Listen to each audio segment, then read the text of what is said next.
you will be informed officially, and you will get the certificate from our university as well, and supported by Zavod ZOU, Zavod za obrazovanje I vaspitavanje, so that you will know everything when you get this certificate. So this is a kind of announcement.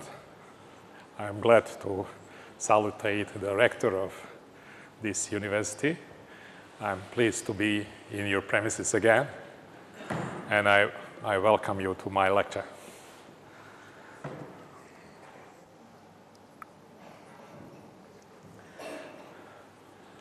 It is my privilege to be the last lecturer on this summer school, and I was thinking what to choose to lecture.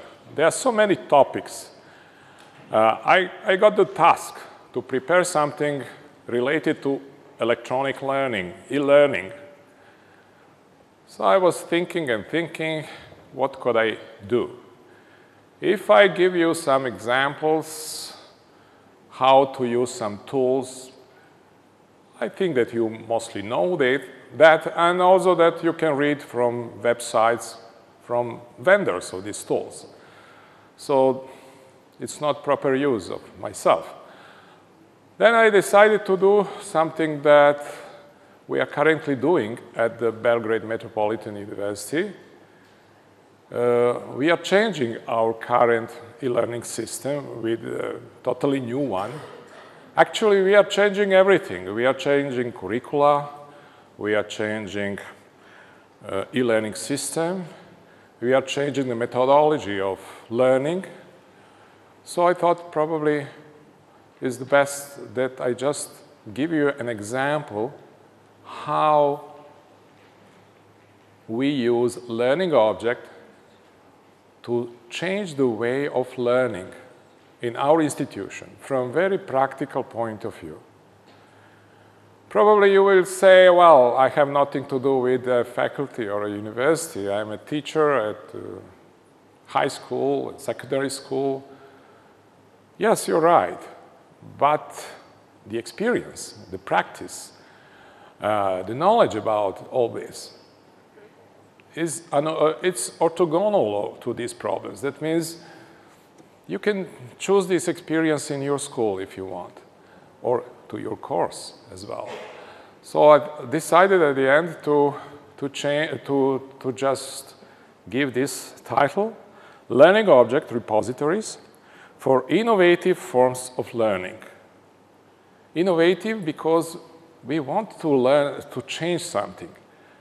Today, students are not as we used to be. They are impatient. They want to learn fast if they at all want to learn. So we must be faster. Don't disturb them more than 5 minutes. After 5 minutes, they lose the interest. So how to organize something that will be interesting for them. So I will organize this lecture in several parts. First, I will talk about 5 principles to be used when we prepare multimedia e-learning lessons and contents. Because we cannot be technology biased only and think only about technology, but also pedagogy. I'm not the guy from this area, but I have to learn because I want to be effective in my area. This is ICT in education. So I will cite just very short, just 3 slides about this. Most of slides are related to our case at BMU, how we implement the concept of learning objects. These are no new concepts, very existing for years, but how we implement it in our school, in our institution, and probably you can learn something from our case. What can my school do is just a part of the lesson, because I would like to give some comments what I could suggest to you that you do when you go back to home. And at the end, we are going to discuss. You can ask whatever you want. I'm trying to answer. And I hope that we'll have a fruitful discussion. But why BMU is asked to talk about e-learning? Well, it is the matter of fact that we are #1 higher education institution in Serbia in e-learning because we started first in 2005. And we didn't start as usually you can find in our schools. One enthusiastic professor is doing some part of their courses, or one course, or two courses. We started top down. All courses immediately should have two forms of teaching. One is online, one is in class, in traditional way. So it's a big problem because you have to work a lot.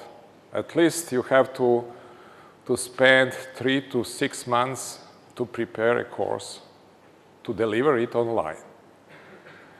It's a lot of work, believe me. So we are lucky because this business decision, because we are a private institution, we must always think about the business as well, because we don't get any money from the government, and or our professor get the salary first day of the month, so we must provide the cash flow, very fluent cash flow, and must always think how to be better. That's why this year we are changing everything. Because of the crisis, we don't want to downsize. We want to increase our business, but to have better offer, to offer more for less. We reduced our tuition fees by 30% and increased everything. The quality, you will see, the way of working and so on, more study programs and so on. And when we started in 2005, we were not sure whether we are all right. But from the first year, we found that the decision was appropriate because 60%, even more sometimes, are online students. These students are coming from all Serbia. Those who cannot afford to live in Belgrade can stay in the hometown, save money, because living in Belgrade is expensive. So we thought, okay, as I'm from the south of Serbia, from Niš, where I'm very proud to be from there, I wanted to help these guys there not to come to Belgrade. I have to be there, but it's better for them to stay there and to work where they are born. That's why I think distance education as e-learning can help these people not to leave their villages, their small towns, because once they leave, they never come back, almost never. So we have a lot of area unpopulated. So who are going to work there? So it's one reason why we decided to have online courses in very different areas. Another reason is that most people working now need to refresh their knowledge and skills because of changes. Everything is changing. All what I am going to talk now, I didn't have a clue 10 years ago. I didn't know that. I had to learn. All the time I'm learning something, every day. If you want to survive in a very competitive environment these days, you have to fight, you have to learn, you have to be better than others, to know the first. Who is the first is winner. That's why lifelong learning is very important. And we want to offer these academic courses, but not only academic, also short courses, commercial courses, to those who are working. They need it. They need for their work, or they need to change their profession, or to upgrade their diploma. There are different reasons. So most of our online students are working students. And they bring us their knowledge, their skill, and this is the value of our university because we share with them their practical experience. We offer them our theoretical background and practical experience as well because most of our professors, for instance, from IT are coming up from United States, from UK, from France.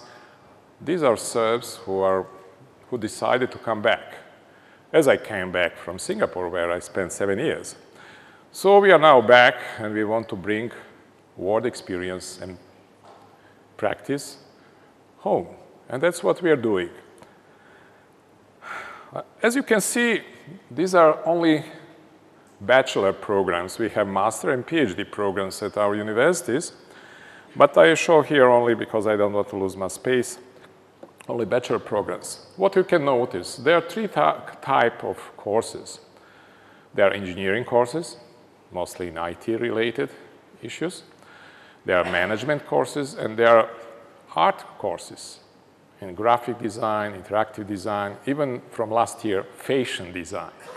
You can imagine fashion design over the internet? Yes, that's what we do. So it forces us to learn a lot, to practice different approaches, and always looking the best way of doing e-learning business. That's why I suppose we are chosen to share with you some of our experiences. These days, most lessons are multimedia and interactive. As you know, we have different kinds of files with voice, with images, with video, movies, with textual information, so on and so on. And we think now, okay, I have the technology, I will make my online lesson. It doesn't work like that. First, you have to think very carefully what you are going to do. What are learning outcomes that you want to produce? Learning outcomes are the goals that we always have to have in mind for qualifications that we want to provide to these students. We must know exactly what a learning outcome for the all study programs, for different course, for each lesson. On the other hand, it's not only reading, listening, learning. We have to assess the results of this learning process. What the students learn, what did they achieve, what did they understand? We have to assess them. After all, we have to give them diploma as a certificate that they really learned something that is above a threshold. So how to integrate assessment with learning process? Having this in mind, I will just cite, not mine, but taken from the literature, 5 general, very general principles taken from cognitive theory of multimedia learning. First says, multiple representation principles. It is better to present an explanation in words and picture than solely in words. It's obvious, I would say. Don't put only words. Mix it with pictures as much as you can. Add videos, add animations. So different channels of communication with the learner. It makes effects. Second principle is contiguity principle. When we present all different assets, text, picture, video, try to bring them in the same time, if it's possible, on the same screen page. Don't put a lot of text and at the end just figures. No, mix it so that always the text is beside the figure. It's better. The third principle is split attention principle. If you can have text and picture, it's fine. But if you can have narration, not only text, that somebody read this text or interpret this text in the same time, is better because you use in the same time different channels of communication between the learner and the learning system. Not only eyes, but ears. So you don't overload one channel. So it's better to do that. Since 2005, we use narration. But as a matter of fact, in future, we are not going to use it because it prevents us to do some other things. So unfortunately, we don't follow this principle in future. But now we follow this. The fourth principle, individual differences principle. All what I mentioned works, but works differently for different people. You know very well, your students, they are very different. I have been more than 40 years in education, in higher education, and I know. I was teaching in Serbia, but also in Singapore. All students are different. They have different style of learning. They have different starting level of knowledge. So the best way to teach or to leave them learning is to give them a choice. What is the best way that they learn? So this is a very difficult issue. We have several PhD dissertations at the moment on working stage in this area because it's a research issue. It's not easy to solve. The background of any solution is to use learning objects that I'm going to talk now. And the last, fifth principle is coherence principle. Don't write very long texts. Don't overload students, especially in summary chapters or conclusions of your lessons. Just repeat in very few words the main messages. If you are successful to make it very short, the lesson will be very successful. So this is just one principles that we always have to have in mind. I know sometimes when we show our teaching materials online, we have complaints from some other professors from other universities. What's that? We roughly give 20 pages per lesson. They say 15 multiply 15 is 300 pages. That's what we give. I give them a textbook, 600-700 pages. I say, okay, that's nice. We also suggest textbooks as a secondary source. But if you want that your students really learn, make them a summary of all these textbooks. That's what we are doing. Make it short, simple, efficient. And that's the challenge for us, teachers, professors. Now, the main part of my presentation is, okay, how we are going and how we are doing this, how we are presenting our and implementing these principles. And what are our experience after, let's say, 8 years? Our goal, long-term goal, is to create a flexible e-learning environment to support personalized learning. Because the fourth principle was that, actually, to provide personalization. When you're in class, as we are now, almost it's not possible. No personalization, because I'm delivering the speech, you're all listening the same thing. No personalization. And usually we say, well, in class, teaching is better than online learning.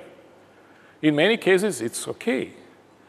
But we want to maximize the potentials of online learning one of maximization roads map is the personalization.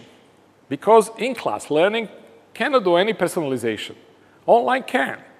If you combine these two, the blended learning approach that at the end I will suggest to you is the best approach. Because then each student can find a way, the best way for him to learn. And that's why online learning has future, because potentials are in personalization. There's also others, such as mobility, such as timeless. I can learn whenever I'm ready to learn, not when I'm told, now come at this classroom at this time. And I prefer to sleep at the morning. So I like to learn during the night, for instance. This flexibility is provided by learning. So let's use these potentials, not to fight against in-class learning, just to provide something in addition to in-class learning that is much better if you offer this online than you can deliver it in class. Bring it together. It's the formula for success. But now we are doing some foundation work. When you build a house, first what you do, you make a design. That's what we did. And then you start making foundation. That we are doing now. Nothing can be seen after first year.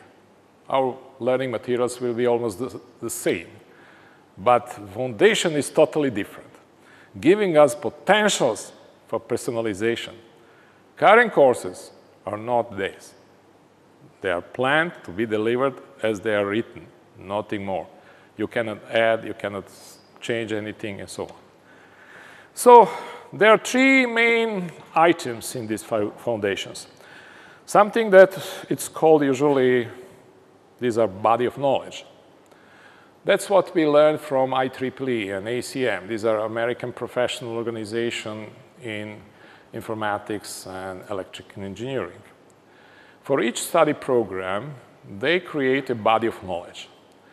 The body of knowledge consists of all knowledge items, starting from knowledge area, topics, units, and specify like a textbook content what all students have to know when they graduate. After finishing all courses, what they have to know. What knowledge, what skill, what capabilities.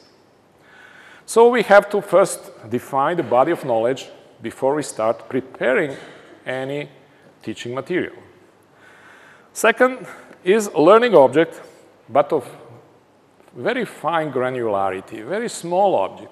I will explain later why we need small, fine granularity. Because these are the building blocks to create and configure online lessons. And the third thing, when you have thousands of learning objects, we think that we are going to have, within a year, about 40,000 plus learning objects, all in the database. How you will search, how you will find the appropriate learning object for you, how to select the right one, and how to integrate this learning logic with other learning objects to create a lesson. These are challenges. We have to provide the tools for that, and that's what we are doing now. This is the normal structure of any body of knowledge. You have several layers. The first layer consists of knowledge areas, usually between 10 to 20 knowledge areas you can cover in any discipline. For instance, in information technology, we have about 60 knowledge areas as far as I remember. Within each knowledge area, you have some knowledge units, usually, let's say, up to 10 knowledge units. And each knowledge unit consists of topics, again, 5 to 10 to 15. And in some times, you have also subtopics, very similar as a textbook content, I would say. But this is like a hierarchy. At the end, you have leaves. These leaves are topics or subtopics And for each topic, you can create one or dozens of learning objects.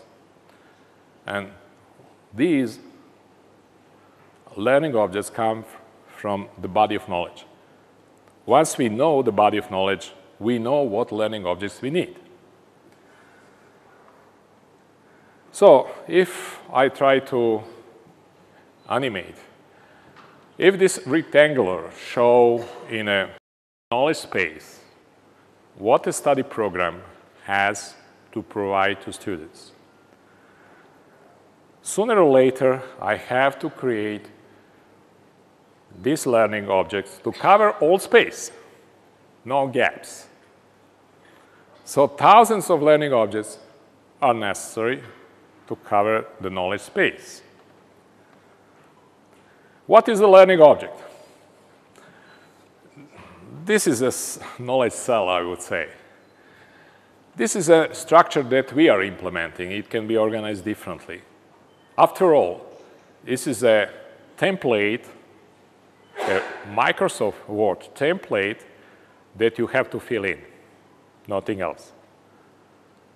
Fill in with the text and with pictures, with equations if it's necessary, and so on, as you normally do when you write any paper. After we have processing, but we don't want to bother our professor with that. It's enough for them to fill this. So you have the object name, usually related with topics, and you have a prologue. Prologue is a part with metadata. There are dozens of metadata. IEEE defines much more that you have to provide for each learning object.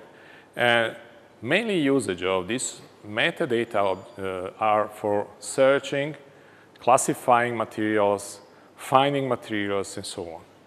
So this is something that you have to fill, like keywords, for instance, or the searching part in the body of knowledge, how to search this leaf in this body of knowledge, and so on. The major part of the learning objects is the second one. With the yellow is something that you have to fill, and white is something that you don't need to fill, such as abstract, such as introduction. It's good to have, but it's not necessary. What you have to fill, the goal of learning object, why we created this learning object. Just one sentence. Why? It's very important. And then we have section title and section content.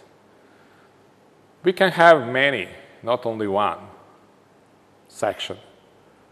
Usually we try to have one because we want to have very fine grain, very small learning object, but if it's necessary, you have to have as many as you want.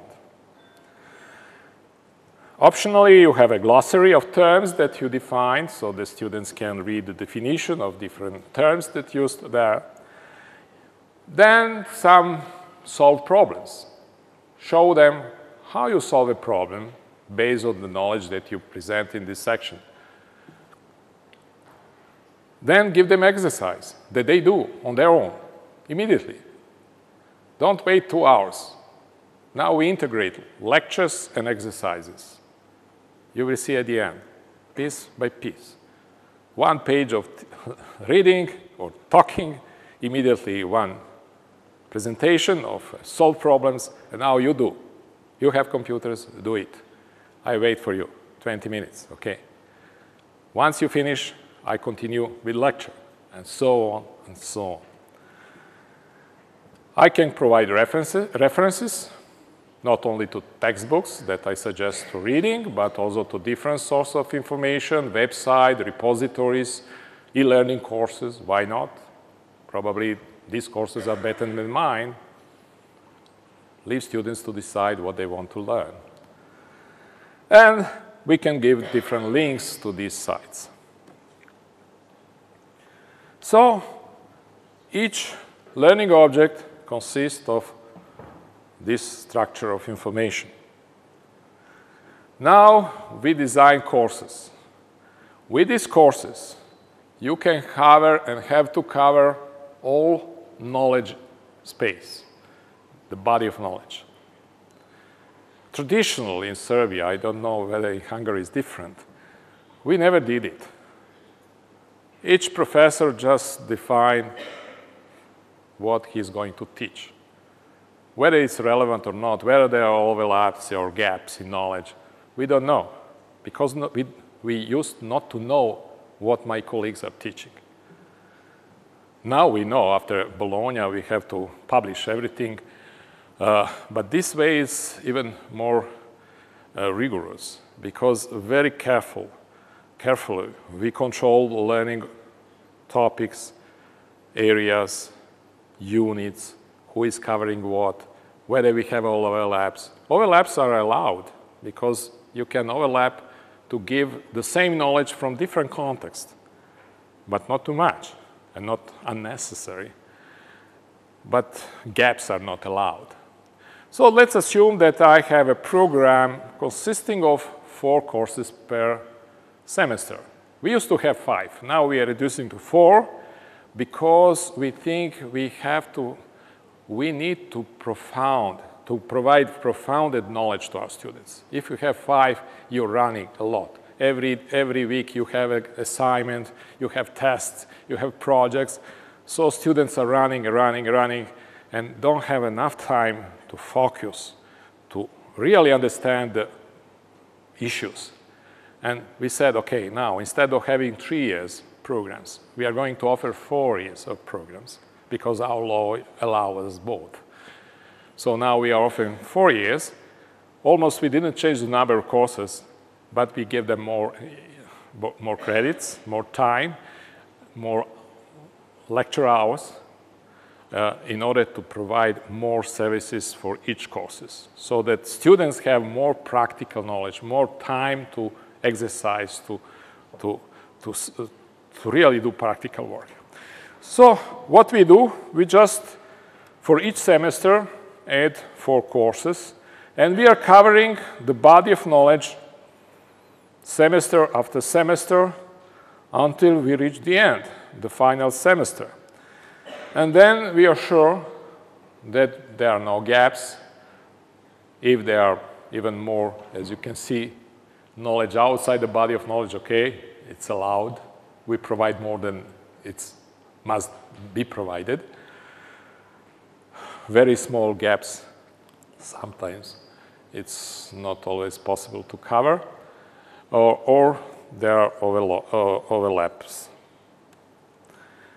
Then we know exactly for each course what learning objects must be supported and provided by a course. And we can add to each course learning outcomes. What results of this learning process should be produced for each course? But as you notice, there is no structure. Just these slides show what the knowledge must be provided by a course, nothing else. But how to deliver, how to organize, how to structure lessons and the course, we don't know yet. So we have to do that. Somehow we have to structure providing lessons. You can provide 15 lessons because we have 15 working weeks in a semester, but you have more or less, depend of whether the lesson is short or long. If pedagogy you should define, and also the matter, what you are going to talk. If it's necessary, one lesson can be taught 2 weeks or just 1 hour. So it doesn't need that it must be 15. This is just the case here. So you define lessons and you associate learning objects to each lesson. So we have a development process of our learning materials consisting of 2 phases.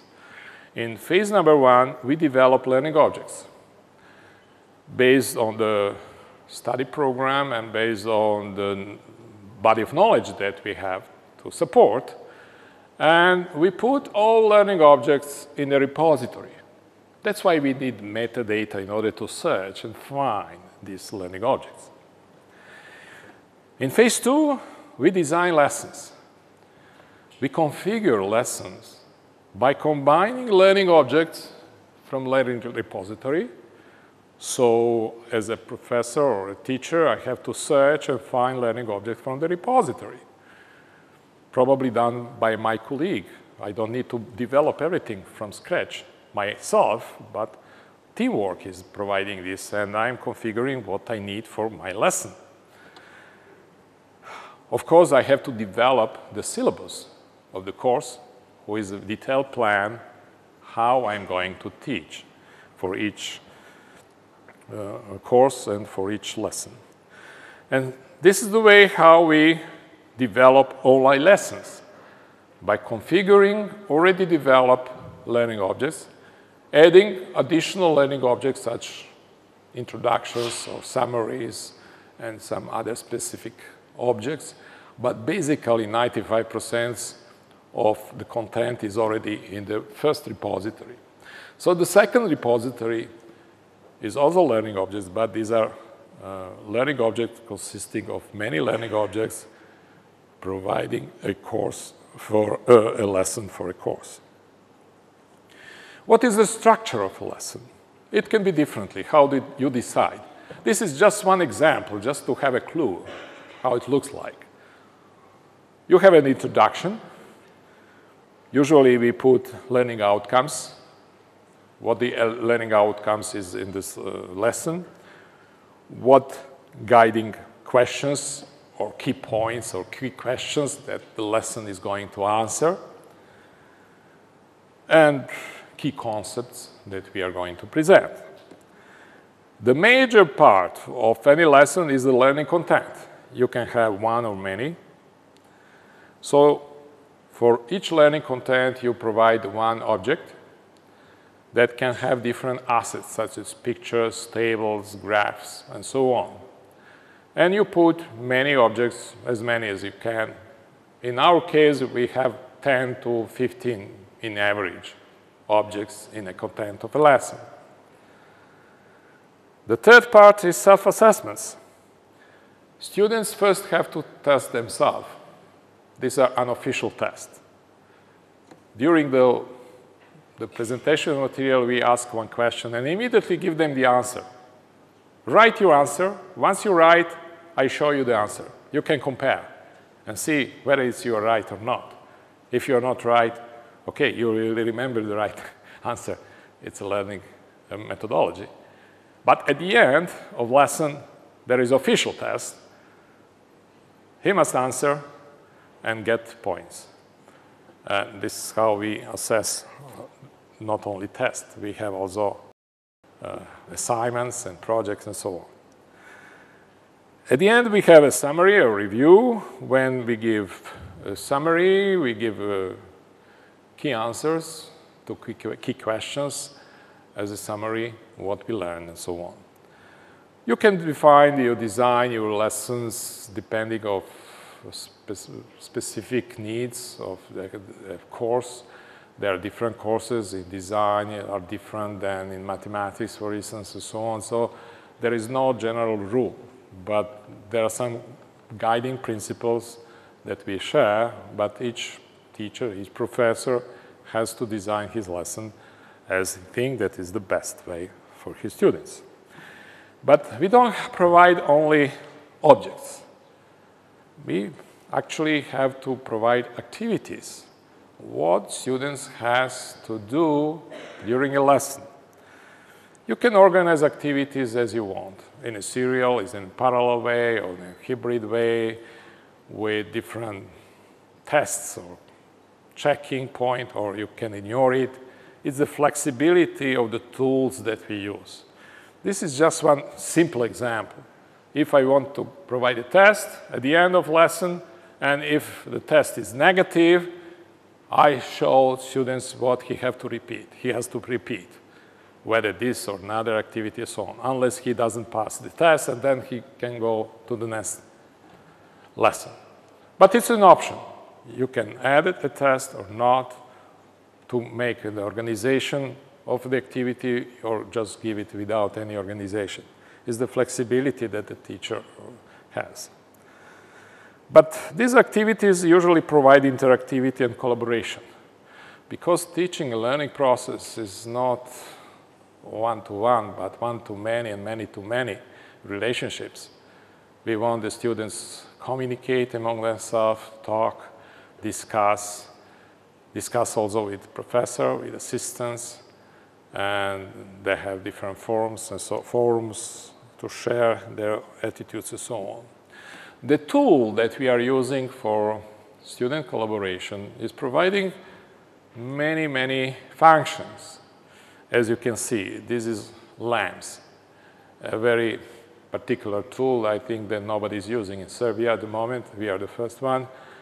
But it's very powerful for student collaboration. As I don't know whether you can read, but there are assessments, chat, forum, GMap, image gallery, for instance, very important for design courses.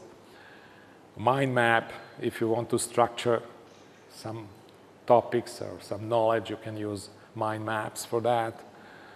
Then you have multiple choice tests. You have notebook. You have question and answer. You can ask questions. Somebody can answer, whether professor or other students and so on. Then we have scribe, that means notes. You can say, okay, I don't like this paragraph. I think it's wrong. I would suggest this modification. And everybody see, or students see, and they can discuss about this, including professor. So it's an interactivity way of doing this. Share resources. We can share different resources, even editors, and discuss and draw together something. Spreadsheet, if you have some calculations. Submit different files, such as project files that we have to produce. Surveys, text list, video recorder. You can record something, for instance, in design. You write, design something, somebody is taking records of that, and you send this to your professor. Or you are circulating in town and you're making video clips and then show to your professor before you, for instance, configure a film based on these pieces. Voting is another thing. What do you think about this lecture? Is it good or not? Vote. All vote. And I immediately see whether I'm successful or not. Vote about anything. We have a dilemma, whether it's better this or this. Vote. All students can vote. So the feedback is there. Or wiki. A wiki is a way that we develop our materials together, and this is the way how we can also do, because we have group projects, and probably wiki is a tool that can be used for that. So practically, this slide is summarize how we create a lesson. First, we create learning object.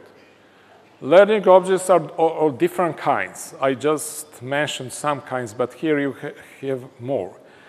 You can have introduction objects, summary objects, lecture objects, exercise objects, assignment objects, solved problems objects, case studies, and so on. Then we have different kind of more or less activities that we can add. As I mentioned on the previous slides, all these activities and tools are there. And when we bring this together, we design our lesson, combining objects and these activities. I can combine whatever I want. And what is the beauty of objects? You can change very easily.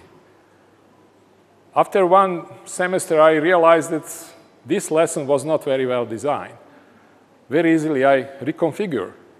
I add some object, drop some object others, or add new object, and I immediately change everything very fast. So I optimize my lessons after each semester. They are getting better and better. The quality is improving.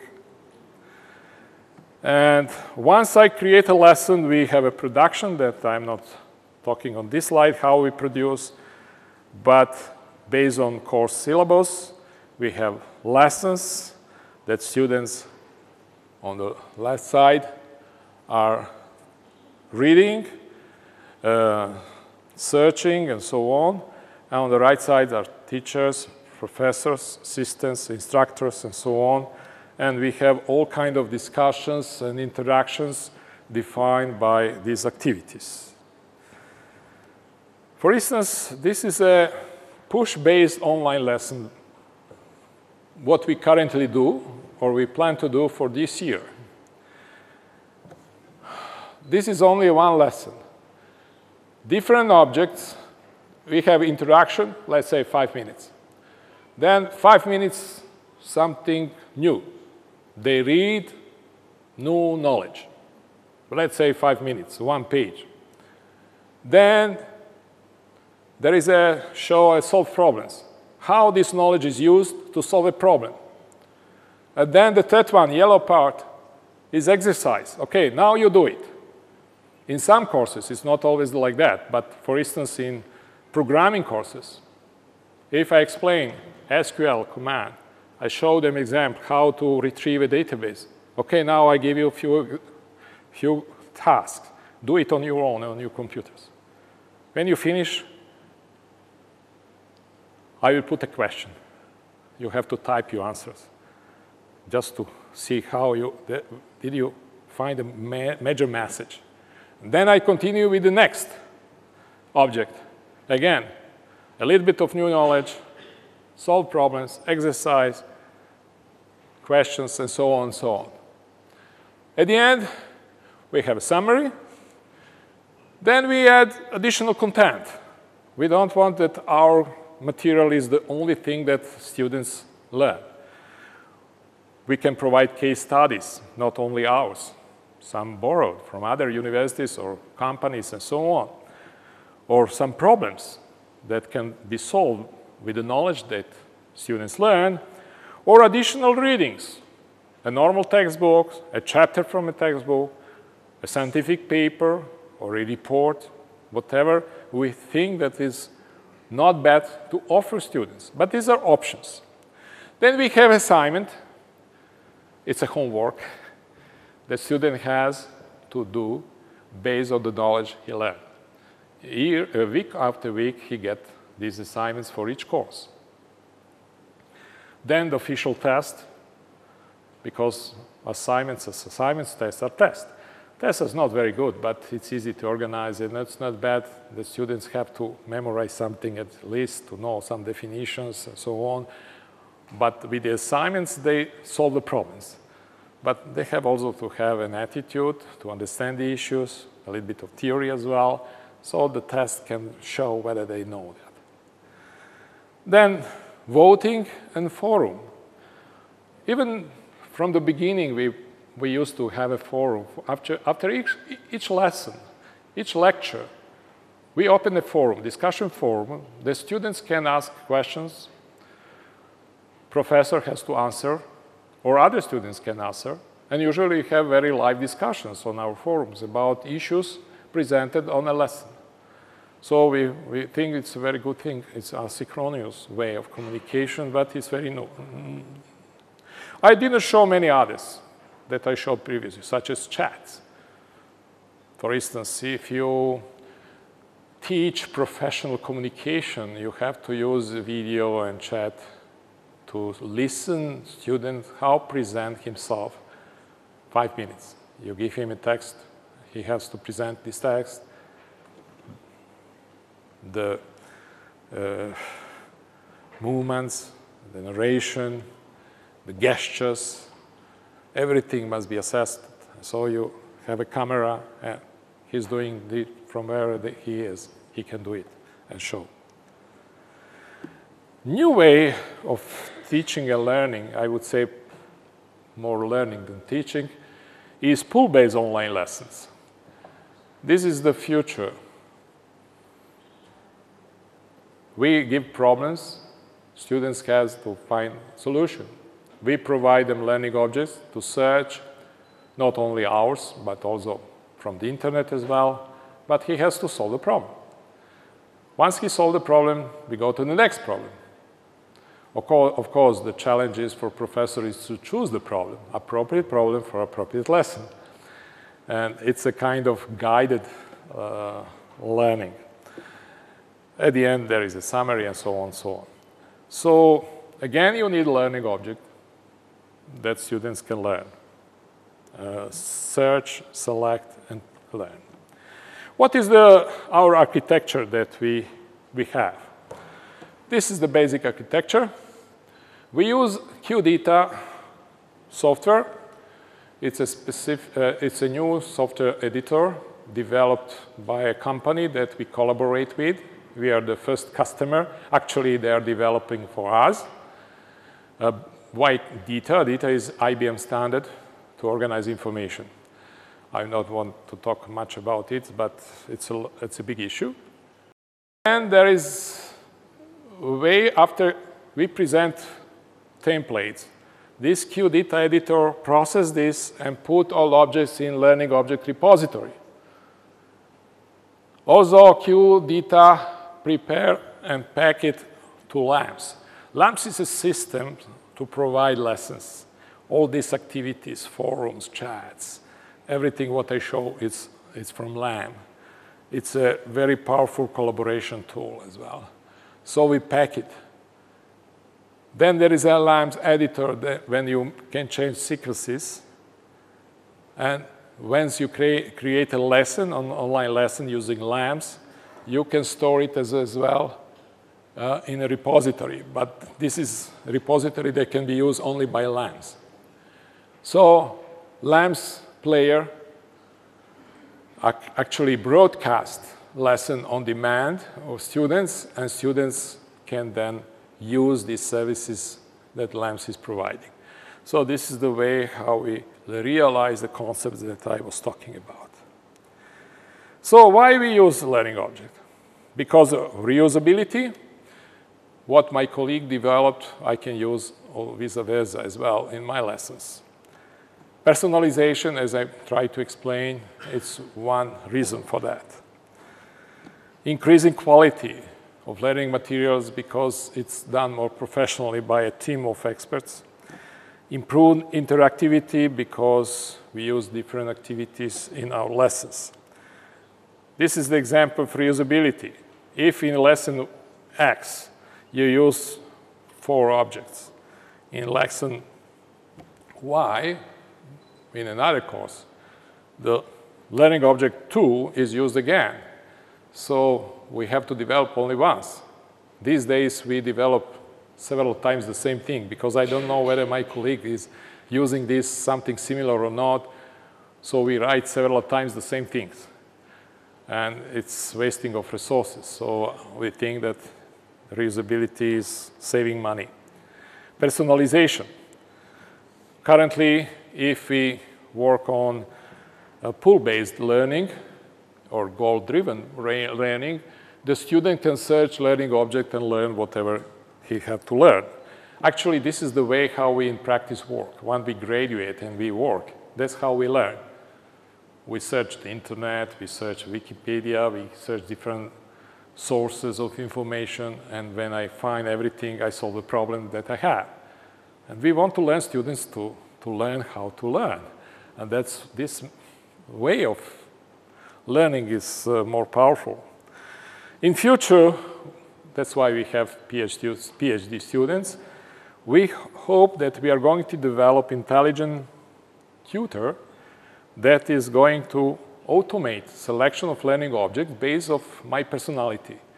He's monitoring how I behave, how I learn, how my knowledge is changing, what is the most efficient style of learning that I'm implementing, and configure lesson for me. Personal lesson, only for me. So this is how we can optimize or minimize the learning time from level A to level B, how to reach this second knowledge level with a minimized time. We all try to save time, to learn as much as possible in a certain amount of time, or to minimize the time because I have other things to do. I'm a sportman. I want to have time for sport, for TV, for my girlfriend. I don't want to lose my time. I want to learn fast. So this is the way how we can improve it. Quality, because now a team is working, not only teacher, not a professor. It's not my ownership. I'm part of team. Professor probably designed the course, but the initiator of the course is a dean. He defined what the course should be, because his responsibility is for each course in the program. Then we can learning object writers, many, assistants, external consultants. We want to recruit the best people for each topic, for each section, for each learning object. That's why the teamwork must produce the quality. Also, there are some technicians, such as graphical designer, lecturers, lectors, or publishers, English translators, and so on, so that we produce very high-quality learning objects. In the second phase, we provide online lessons, and LAMS is our LMS system for students.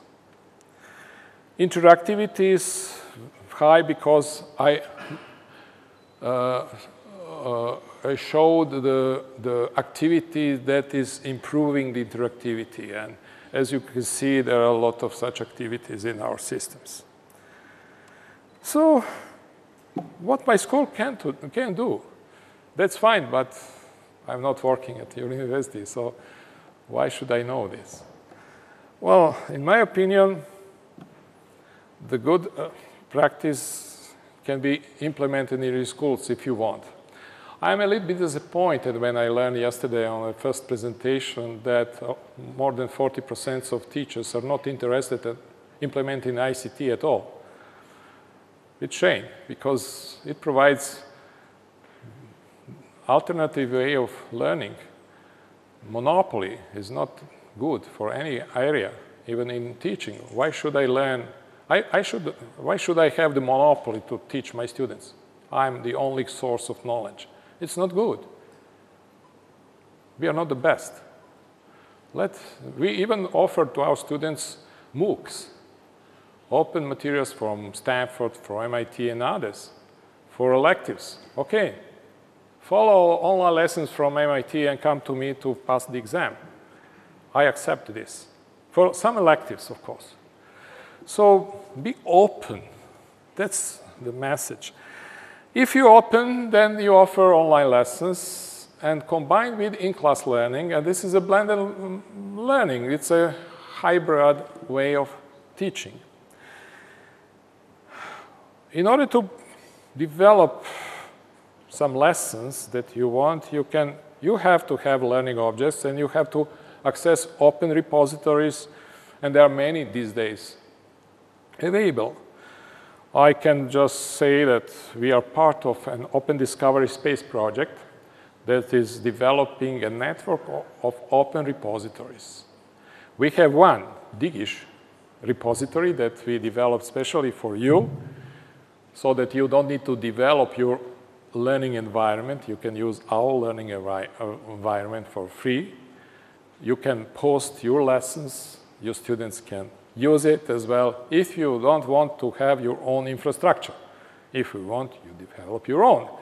But this is just a commodity. If you want, use it. And this is the way how we offer some of free learning objects, open for use. But through Digish, you can be networked, because in this project, we are 52 institutions for 26 countries. And we have developed this network of open resources. That means open repositories. And there will be a central one portal. Now, this is already developed. It's in a trial stage. And where you can find whatever we have in our other repositories. Actually, we advocate open school learning concept. This is a combination of open education and creative classrooms. What is it? We want to engage teachers, students, parents, and policymakers to promote more flexible and creative ways of schooling. Not as we were taught, we want new way of teaching. We developed in this Open Discovery Space project different innovative scenarios, how to teach different things. Sharing open educational practices and resources, as I mentioned, using unique approach for decentralized and technology-enhanced communities. So this is one way, and for instance, a month from now, we will have at our university a seminar. We invited many secondary schools to participate, and we have more than 40 schools agreed to come to send the representatives. Everything is free because it's financed by the project, so it will be a seminar at our university. Actually, open education is a trend these days because we can improve the use of e-learning and open education resources. This is the way how we can share what we develop, how we can use and incorporate in our lessons something developed by others. It's not likely that I will like all lesson or course because of cultural differences, language barriers, and other things. I want to create my own materials for my students. I know them the best. But I don't want to start from scratch. I will collect different learning objects from different sources, modify them if it's necessary, bring them together, and produce my lesson in a matter of 2-3 hours. That's it. I don't want to lose time. That's why we need open resources. We need to know what is the learning objects. That was the goal of this lesson, just to have a clue what is the learning objects. It can be a lesson, but lesson is too big. We need smaller pieces. And that's what I want to integrate in my lesson. That's why you need these open resources.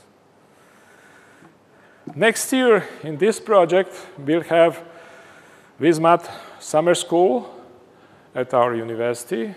It will be in July. You will be informed about it. You can participate if you want. We plan to have a forum for exchanging our experiences, practices, and knowledge. But we are going to organize specialized workshop on the kind how to do it. So in each workshop, you will be trained how to do certain things so that you get practical knowledge that you can immediately implement in your school. We have to plan very carefully these workshops. We are also going to present something that was not originally planned to be as a result of this project, but we added. So usually, we reduce the goals of project. In this case, we increase the results because we want to provide two things. Calculus 1, online. This is mathematics number 1 for first semester in many engineering and other management schools. We are going to prepare online courses and provide them for free for all universities in Serbia and abroad, because we are going to develop also in English. So this is our contribution to open resource, educational resource movement. Because this project is financed, it's fair that we produce something for free for everybody. The same thing for visual mathematics online. Visual mathematics is taught on very few places in Europe. One place is BMU. Our graphic designers all have a course, visual mathematics. They combine fractals and others and create different pictures, very easily modifying the design. You know it better than I know, and integrate with their graphic design and so on. Now in the fashion design, we also have this course. So we are going, because Professor Jablan is a very known professor for this area. He will, and Liljana will be the major contributors of this online course, Visual Mathematics. Practically, we already have and use it, but we are going to improve it and provide it for free, open for everybody in Serbian and in English as well. So this is the end. Sorry, I was pretty long. It was 1 hour and a half. I was too long. We are switched to 45 minutes, all of you, including myself. But I thought probably I have the time slot that can be flexible because I'm the only lecturer this morning. So I thought it's better that I give you more information that I could normally be possible to do it 45 minutes. So now is Q&A session. So please ask me if you have any question or comment or suggestion. The floor is yours, please.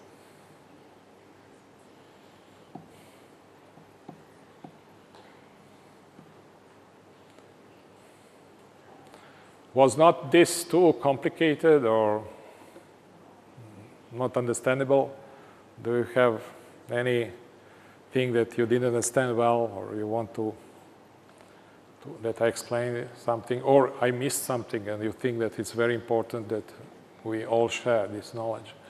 You can just add what I missed.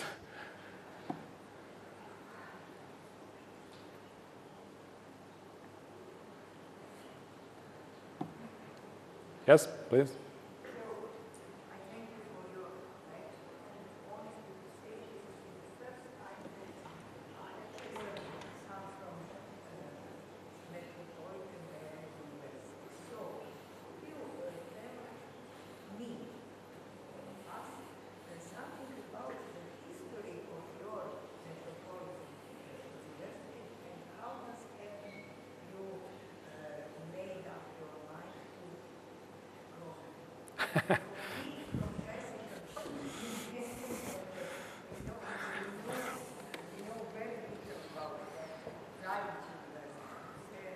Well, it was not my plan at all. I must give credit to my wife. My wife. It's not. I have not many wives, only one. Well, as probably you know, I was professor at mechanical engineering faculty in Niš for years. Then I left the country for 7 years in Singapore and came back and was 3 years Minister of Science. When we lost elections, I applied to go back to Niš and to continue teaching. But then my wife suggested that, why don't you try to open a faculty? Private faculty, yes. I was thinking, I thought, why not? I have experience, and I was not very satisfied about our higher education, especially in informatics. Curricula were obsolete, no good schools, and so on. So I decided to open Faculty of Information Technology in 2004. I had to fight 1 year to get the license because of competitors didn't allow me to do that. Finally, I managed to get the license. And from 2005, we opened Information Technology, and next year, Graphic Design and Marketing. And each year, we added more and more programs. But at that time, I was thinking, how can I compete those who are very well established on the market? I'm an entrepreneur in higher education. As an entrepreneur, I have to think business-like. My product should be attractive. It is always attractive if you're the only one offering a product. So what nobody is offering? Online courses. I know online courses from Singapore. So I decided, okay, one issue is online course. Second, I want curricula that were not designed by professors from themselves, because professors are selfish. They put in the program what they like to teach, what they know to teach. I said, no, my students will learn what they really need for their profession, not what professors want to teach. So we implemented curricula from IEEE and ACM from the States, professional organization that develop study programs for American universities. We adopted them and implemented. And it was very good because our programs are really good. The third thing, competition. We wanted to invite lecturers to coming from abroad to come here, not to use those who are here already because we thought that they were not so good. So these are three specifics that we tried from 2005. In 2010, we developed ourselves to become Belgrade Metropolitan University. And now, next year, we are going to get, again, accreditation for all these programs. And I think we are successful. Last year, we increased the number of students by 26%. This year, we don't know yet, but I expect similar results. So we are small, successful, but very professionally and quality-oriented. In our classroom, you never see more than 20 to 30 students. First, because majority of students are online. And the second, we don't want more, because then we lose the quality. We want interaction even in the classroom, like here in this. So this is the small history. It's not easy. It's not easy because private education in Serbia is not systematically well-defined. We have competition from state universities. Its competition is good, but I don't want to say anything about this, but it's not fair when you have tuition fees that are 50% of regular fees. State tuition fees are below the threshold. They don't cover expenses. For state university, these are okay because they already have payments of everything. But for us, we cannot afford to have tuition fees of, let's say, 700 dinars. No, 70,000 dinars. It's too low. So we have competition. Then I don't know whether you know that 4,500 students each year enroll universities above the threshold, above the license, more than its accreditation, and mostly on state schools. So we complain, but nobody cares because they say, well, it's good for students. But yes, but we lose the business. So it's not easy at all, but we fight, we compete, and we are on a good track to succeed. And we are open. We have several international projects now, and we continue to work on the international scene. We want to provide online learning in English as well. We have problems because by our law, each student must come to Belgrade to pass the exam. And we have students from Australia, from United States, Serbian-speaking students, and they have to come to Belgrade. Of course, we have only few of them because of that. When we ask to get the license as Australian and UK and American universities to have online students exams or organize exams in foreign countries, they don't allow us. So we restrict ourselves, and we cannot grow as we could because of these limitations and constraints that are not logical. There are no rationale, only Serbian rationale. I kill my neighbor. I have no benefit of that, but I kill it. Okay. Do you have any other question? Then I thank you for listening carefully. You were very good listeners, I must confess it. And also, I want, after everything, to invite you to fill these forms, because if you don't fill it, you are not going to get credit and points. So it's your interest to fill both forms. Okay, once again, thank you for your attention.